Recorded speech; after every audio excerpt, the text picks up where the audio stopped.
Every gamer in existence has gone through a COD phase. Is that because it's the best franchise of all time? No, it's because it's always been there. Activision has been pumping these things out once a year since 2003 and perennially enticing gamers back into the trenches. But Call of Duty can't go on like this. What was once a high-prestige gold standard of gaming is withering away to nothing because of its refusal to fix its biggest problems. Before we take on this behemoth of a franchise, be sure to subscribe to Nerdstalgic Gaming for more content just like this.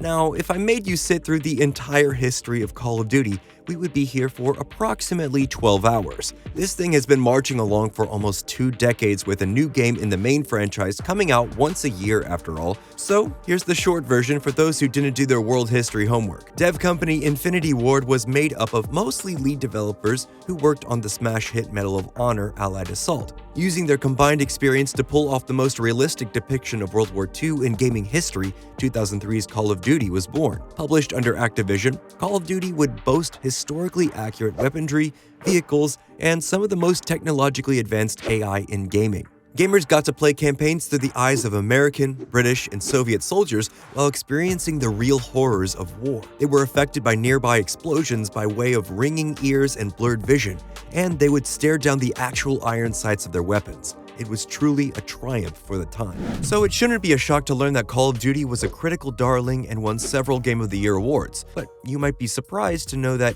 it wasn't a #1 bestseller. For a franchise that would go on to become the highest-selling FPS of all time, Call of Duty had comparatively meager beginnings. It was the 8th best-selling PC game of 2003 and the 88th best-selling game overall that year in the UK. But still, it made Activision several $million richer, so the COD franchise was allowed to continue. Call of Duty. Fast forward to the 2010s and Call of Duty is in its golden age. The Modern Warfare and Black Ops series now reign supreme thanks to Infinity Ward and newcomer Treyarch, who both develop games under Activision. No longer staunchly in the war-torn 1940s, these new takes on Call of Duty gave way to some of the most interesting titles in the series, and the highest selling. Modern Warfare 3 still holds the franchise record for most copies sold, and broke the record for most day one copies shipped of any video game ever. In fact, it was breaking records that only Black Ops and Modern Warfare 2 had broken before it. So what made this era of Call of Duty so great? Well, on top of the polish and realism that had become standard by that point in COD history, their multiplayer matches were the best in the business. Yes, the campaign modes were noticeably boring with a few exceptions. That's one less loose end. But Call of Duty had a chokehold on the multiplayer shooter genre in the 2010s, and they refused to let go. 2010's Black Ops is an especially great example to point to, having not only been the first game to include the iconic Nuketown map, but also perfect zombies. Originally implemented in 2008's World at War, Zombies mode is the one place Call of Duty didn't take itself too seriously. On one map in Black Ops, players took control of one of 4 characters: John F. Kennedy, Richard Nixon, Robert McNamara, and Fidel Castro. And the whole point is to board up the windows and doors of the Pentagon and stop the encroaching zombie horde. God! It appears the Pentagon has been breached. Zombies. That kind of dumb fun was the exact shot in the arm that the COD franchise needed at the time. Black Ops Zombies was proof that Call of Duty could be more than just a war simulator. And the mode, whenever it shows up in newer installments, is always cause for celebration, even if the quality ends up being middling at best. Need some beans for the chowder here. And speaking of newer installments, no Call of Duty game post-Modern Warfare 3 has been able to reach the heights of that release. The games, both critically and financially, were starting to take a dive, and there's one big reason for that. The Call of Duty franchise has a similar problem to that of sports games. They're predictable, and pretty much the same every year. Sure, we might see a difference in setting and a few gameplay tweaks, and in upgrading graphics to fit the newest generation of hardware, but COD has remained largely the same since its first release almost 2 decades ago. Even Modern Warfare 3 was criticized for being too formulaic, and that was back in 2011. It's not surprising that a franchise built off of retelling the story of World War II would struggle with coming up with fresh ideas. But that's not the only reason for Call of Duty's weak creative output. The franchise's yearly release schedule really hurts it.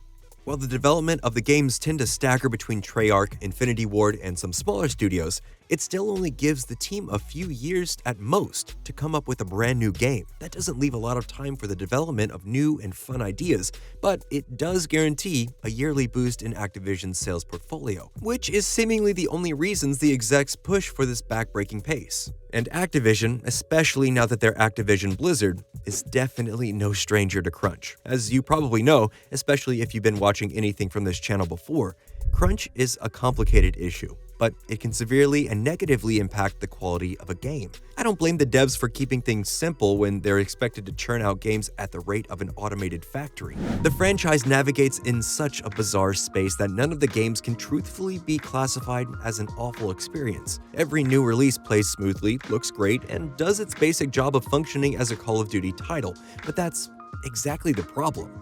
It does its job and nothing else. Maybe the most disappointing installment was Infinite Warfare, where there were literally endless possibilities on how to bring COD into the space age, but Activision seemed hard-pressed against doing anything fun.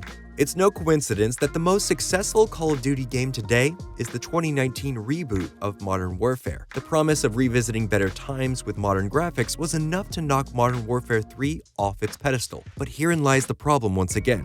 2019's Modern Warfare is the most egregious example of Call of Duty's repetitive formula. It's literally trying to repeat the success of a previous series by updating it for current-gen hardware. 2020's Black Ops Cold War fell by the wayside as far as sales and scores, and Vanguard is a complete disaster as far as the Call of Duty standards are concerned. Cold War saw the return of the beloved Zombies mode, but might be the worst received version in franchise history. And Vanguard took players back to franchise roots with more World War II gameplay, but was critically panned for being boring and predictably similar to its predecessors. How long can Activision keep up with this cycle of recycling before fans are finally fed up?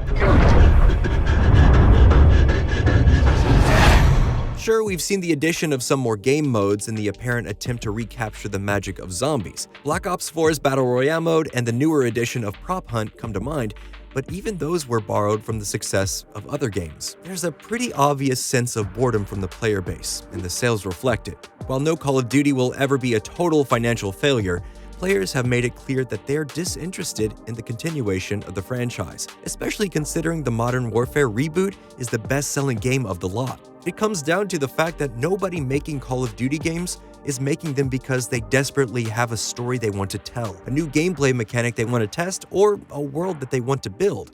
No, they're making Call of Duty games because they want to make money, and they'll continue to do the bare minimum for as long as they can get away with it. Call of Duty can't go on like this, but it will anyway. Well, that's it from me today, but if you're still here, thanks so much for watching all the way to the end. Make sure you like this video, subscribe to Nerdstalgic Gaming, and let us know down below, are you still playing COD? See you in the next one.